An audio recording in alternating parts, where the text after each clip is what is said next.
যে এটা হইলো আমার নতুন টাইগার। এই যে দেখছা, এই যে দেখছা, এলো আমার টাইগারের বাচ্চা নতুন। আমার ছাড়া কিছুই বোঝে না, আমি যেন যাবো লগে লগে হেনেই যাব। খেতে আসছিলাম 2 ঘন্টা, 3 ঘন্টার মতো খেতে কাম করছি। এই খেতে 3 ঘন্টা আমার লগে যাই দূর করছে। এই দেখেন শৈলের মধ্যে এই যে ভিজা, এখন ওই যে কেদা কুদা বেরোই রয়েছে। ওই দেখা দেখছেন, এই যে ভিজা, এই খাওয়ান দিই নেই, এদিকে রাগ করছে। মানে খাবার নিয়ে আমি খাবার বইছি, আমার উপরে যায় না মনে করেন জুইটা পড়ছে। খাওয়ান দিই না দেখে রাগ করছে। এই দেখেন রাগ করছে।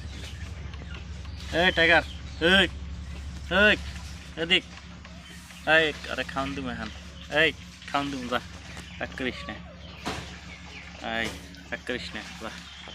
এই যে হান্নারে খাওয়ান গিয়ে দিব, দেখেন খাওয়ানোর কথা না তাজা হয়ে গেছে। হুম হুম, হ্যাঁ হ্যাঁ, এই আয় আয়,